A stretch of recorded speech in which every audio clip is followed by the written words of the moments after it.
दोस्तों आप लोग इन बातों से बिल्कुल भी अनजान नहीं होंगे कि जो हमारा देश है और साथ पाकिस्तान में जो युद्ध का माहौल बना हुआ है और आने वाले दिनों में हो सकता है युद्ध हो जाए। और जब ये युद्ध होगा और इस युद्ध के हो जाने के बाद में हमारे जीवन में क्या प्रभाव पड़ सकता है, क्या हो सकता है, ये मैं नहीं बता रहा हूँ। ये परमेश्वर के दास अंकुर नरूला जी ने इन बातों को सबके सामने रखा है, जो एक मसीह होने के नाते आपको भी जानना चाहिए और आपको ये पता होना चाहिए कि हमें कैसी कैसी चुनौतियों का सामना करना पड़ सकता है जब युद्ध होगा या फिर जब हो जाएगा। इसके बाद में क्या प्रभाव पड़ सकते हैं वो आप लोगों को ज़रूर जान लेना चाहिए। देन प्लीज़ आप इस वीडियो को पूरा देखिएगा और इस वीडियो को ज़्यादा से ज़्यादा शेयर जरूर कीजिएगा। अपनी राय कमेंट बॉक्स में लिखिएगा। देखते हैं इस वीडियो को। जो समय आज तक का दुनिया का सबसे डिप्रेशन से भरा हुआ समय था, वर्ल्ड वॉर 1, वर्ल्ड वॉर 2, परमाणु बम गिर रहे थे हर तरफ। द मोस्ट डिप्रेस्ड टाइम था दुनिया के लिए। एक विश्वासी था, प्रभु के वचन पे खड़ा हो गया कि परमेश्वर ने कहा है मेरे बाहिने हाथ में धन और महिमा है, मेरे दाहिने हाथ में दीर्घ आयु है।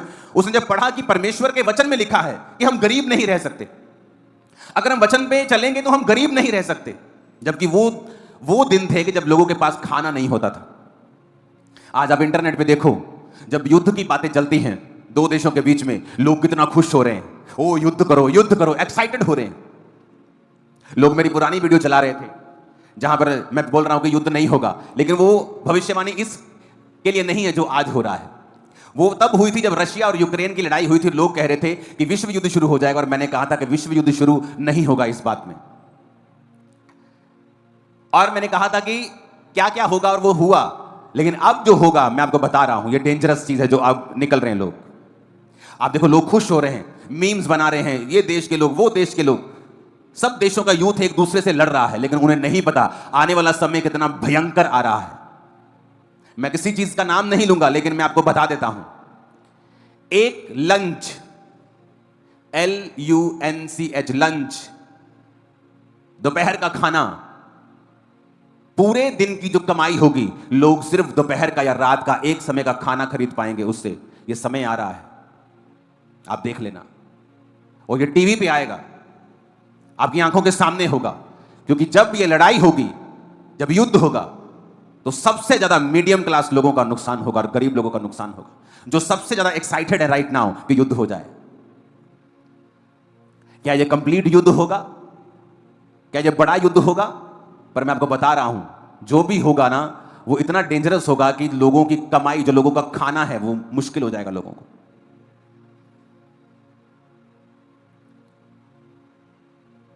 2015 से मैं आपको एक प्रोफेसी कर रहा हूं। उस एक सेकंड प्रोफेसी लंबी थी, लेकिन मैं चाहता नहीं मैं लंबा अभी जाऊं। वो एक 30 सेकंड की वीडियो को मैं सिर्फ आपको दिखाऊंगा, बाकी आप इंटरनेट से देख लेना। उस 30 सेकंड की वीडियो को हम देखेंगे। मैंने लोगों को बताया आने वाले टाइम में, आने वाले सालों में, जिसके पास चांदी होगी उसकी चांदी होगी, जिसके पास सोना और चांदी होगी वो सबसे अमीर होगा। और आप ये मैसेज आज से 10 साल बाद निकाल निकाल के इंटरनेट से फिर सुनेंगे, और आप हैरान होंगे कि एक एक वर्ड पूरा हुआ, सिंगल वर्ड। आप देखोगे परमेश्वर ने किस तरह जाहिर किया। पहले जुलाई 2017 को गोल्ड का रेट 27,900 प्रति 10 ग्राम था, और आज गोल्ड का रेट कितना है? 1 लाख रुपए के करीब हो चुका है। 2017 देखते देखते 25 आ गए हैं हम, और तब लोग कहते थे बड़ा महंगा है, सोना बहुत महंगा है, 27,000 रुपए तोला कौन लेगा। आज 1 लाख रुपए के करीब है।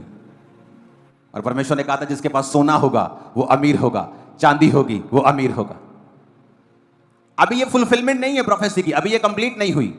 आप आने वाले समयों में देखोगे जब व्यापार सिर्फ सोने और चांदी से होंगे, करेंसी से नहीं होंगे, लेकिन ये लंबा समय है इसको। और ये चीजें, ये जो बढ़ोतरी है, इस बात का सबूत है कि आपको एक एक चीज बताई जा रही है कि फ्यूचर में किस चीज की वैल्यू होगी। वो जमीनों की वैल्यू होगी, खेती की जमीन की वैल्यू होगी, सोने की वैल्यू होगी, चांदी की वैल्यू होगी, जानवरों की वैल्यू होगी। अगर आपके बैंक में 27,000 पड़े थे 2017 को, तो वो अगर आप उसकी कैलकुलेशन करेंगे तो 30,000 के करीब भी आपको मिलेंगे नहीं 8 साल बाद भी, अगर आप ब्याज लगाएंगे तो। लेकिन अगर आप वो सोना लिया होता, उस बात को आपने समझ के, तो वो 1 लाख हो चुका होता। अब जो होने वाला है मैं आपको बता रहा हूं, युद्ध छोटा हो, स्ट्रेटेजिक चीजों के साथ हो, एक खास जगह के ऊपर करे कोई, लेकिन मैं आपको इसका रिजल्ट बता देता हूं। एक लंच पूरे दिन की कमाई के साथ सिर्फ एक लंच आया करेगा। और मैं ये भी बता दूं कि इस देश में यह हालत नहीं होगी इतनी बुरी। इसलिए नहीं कि मैं इस देश का वासी हूं, नहीं, मैं आपको बता रहा हूं, मैं ऐसा नहीं हूं। मैं सबसे प्यार करता हूं, लेकिन मैं आपको बता रहा हूं कि फ्यूचर में डेंजरस चीजें शैतान लेकर बैठा है। और कृपया प्रार्थना करें कि परमेश्वर शांति बनाए रखे। उससे हो सकता है जो चीज बड़ी होनी है वो छोटे पे टूट जाए और खत्म हो जाए। क्योंकि मैंने लंच को देखा है और फुल डे की वेज को देखा है।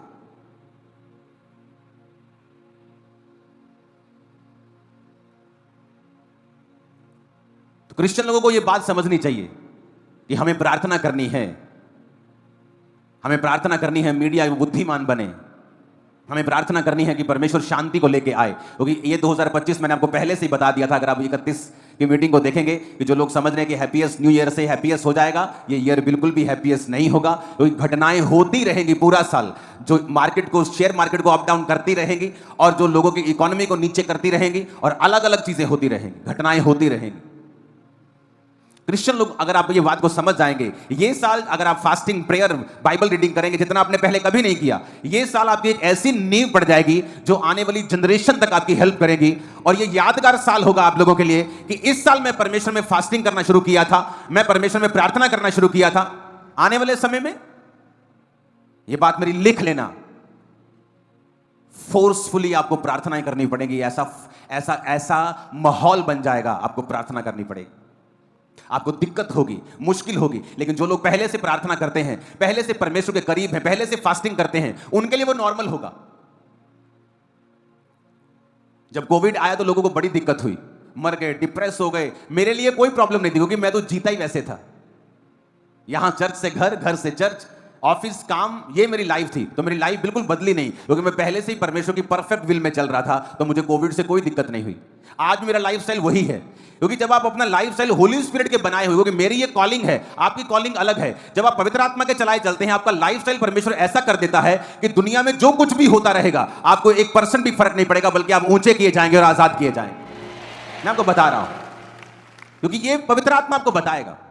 अब उस व्यक्ति की बात करें, जब युद्ध हुए, जब युद्ध के समय चल रहे थे, तो उसने एक वचन पढ़ा कि परमेश्वर कहता है कि अगर तू अपने टाइट को, अपने दशवांत को बोएगा तो मैं तुझे इतनी बरकत दूंगा कि तेरे रखने के लिए जगह नहीं होगी। वो कहता, हां, क्या ये वचन आज पूरा हो सकता है? इस सिचुएशन में जब युद्ध हो रहे हैं, इस सिचुएशन में जो दुनिया के पास खाने के लिए नहीं है, क्या ये वचन आज पूरा हो सकता है?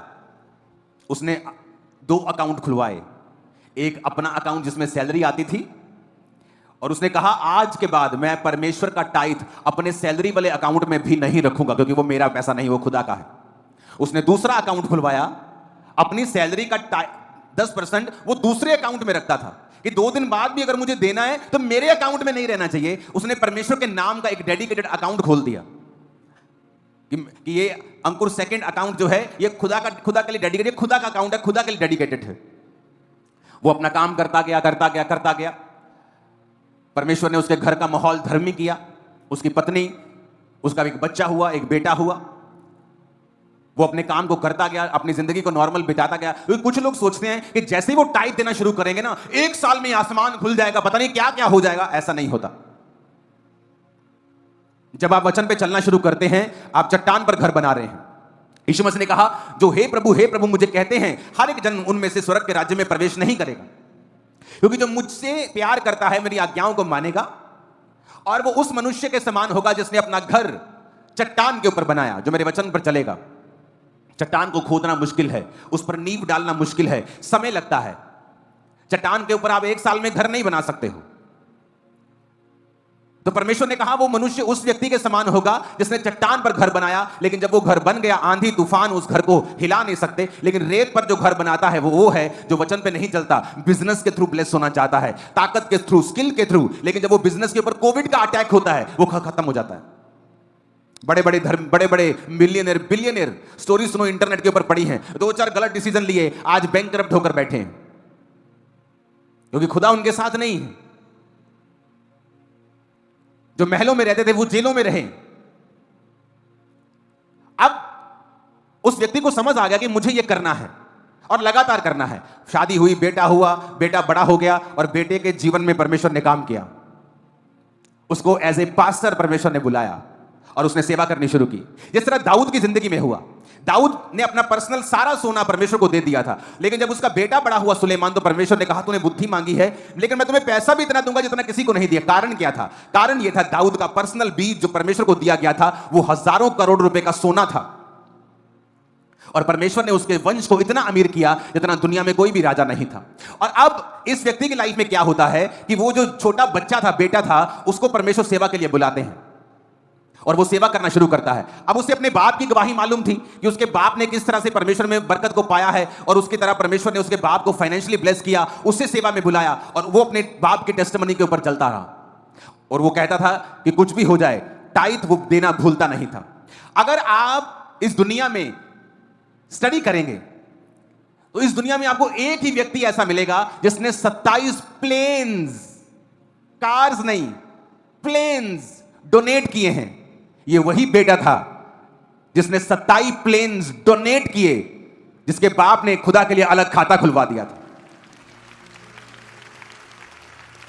और वो कैसे अमीर हुआ? चर्च से नहीं। उसकी चर्च आज भी आप देख लो, 500 लोगों से ज्यादा उसकी चर्च में लोग नहीं हैं।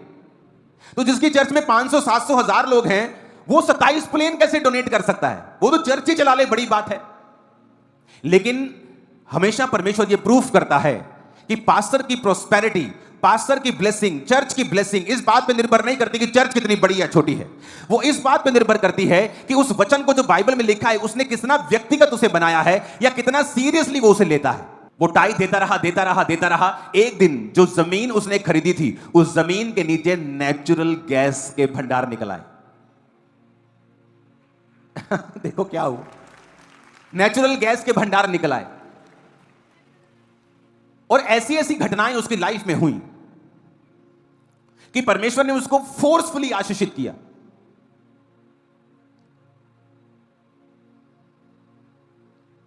और लोग आज भी हैरान है कि 500 लोगों की चर्च है और यह व्यक्ति 9000 करोड़ का मालिक कैसे हो सकता है? क्योंकि टाइथ, बाप टाइथ, बेटा टाइथ, मिनिस्ट्री टाइथ। खुदा ने कहा रखने की जगह नहीं होगी, इतनी बरकत दूंगा। अब इस वीडियो को देखने के बाद में दोस्तों आप लोगों की क्या राय है, हमें ज़रूर इस वीडियो की कमेंट बॉक्स में बताइएगा। क्योंकि आप लोगों ने ये सुन लिया कि जो प्रॉफिट, जो ये अंकुर नरूला जी हैं, उन्होंने किस प्रकार से इन बातों को सबके सामने रखा है कि भाई जब हमारे देश का युद्ध होगा, जब पाकिस्तान के साथ में जब युद्ध होगा तो कैसे माहौल बन सकता है और इस युद्ध का प्रभाव कैसे लोगों पर आ सकता है, मिडिल कास्ट लोगों पर, जो लोअर कैटेगरी के उनके ऊपर प्रभाव आएगा। और ये डेफिनेटली होगा। यहाँ पर इन्होंने बोला, जबकि इन्होंने किसी देश का नाम नहीं लिया, इन्होंने इस बात को बोला है कि हो सकता है कि हम एक टाइम का खाना जुटाने के लिए भी बहुत प्रयास करें और वो भी मिलना मुश्किल हो जाए। मतलब इतनी महंगाई हो सकती है, इतने देश के हालात तो बदल सकते हैं एक युद्ध के दौरान। हालांकि दोस्तों आप लोगों ने ये भी सुना है कि परमेश्वर कैसे अपने लोगों को संभालता है और परमेश्वर अपने लोगों के ऊपर दया करता है। वो उन्हें कभी नहीं छोड़ता, वो उन्हें कभी नहीं त्यागता, क्योंकि परमेश्वर का वचन साफ कहता है परमेश्वर के दोनों हाथों में धन, महिमा और दीर्घायु है और वो अपने लोगों को तृप्त करता है। बाइबल साफ कहती है वो धर्मियों को कभी नहीं त्यागता और ना ही धर्मी कभी त्यागे हुए, कभी भूखे और टुकड़े मांगने वाले नहीं होते। और परमेश्वर जानता है कि अपने लोगों की वो कैसे रक्षा करे। तो जब हमारे देश में जो युद्ध का माहौल बन रहा है तो हम जो परमेश्वर के जन हैं, हमें यही प्रार्थना करनी चाहिए कि परमेश्वर सब कुछ आपकी इच्छा के अनुसार हो और तू ज़रूर हमारे देश की रक्षा कर, हमारे लोगों की रक्षा कर परमेश्वर, और हमें आशीष दे। और ये जो माहौल आगे आने वाला है उन चीज़ों से भी परमेश्वर हमारी रक्षा कर, इन बातों के लिए हमारी अगुवाई कर। सो ज़रूर आप लोग प्रार्थना करिए और ज़रूर प्रार्थना में बने रहिए, क्योंकि जब युद्ध होने वाला है तो निश्चय इसका इफ़ेक्ट देखने को मिलेगा दोस्तों। हालांकि दोस्तों आपका इस वीडियो के बारे में क्या कहना है, आप हमें ज़रूर इस वीडियो की कमेंट बॉक्स में बताइएगा। प्रभु आपको बहुत आशीष दे। जय मसीह की। मिलता है किसी और वीडियो में। चैनल को बिल्कुल भी सब्सक्राइब किए बिना मत जाइएगा, चैनल को ज़रूर सब्सक्राइब कीजिएगा। प्रभु आपको आशीष दे। जय मसीह की।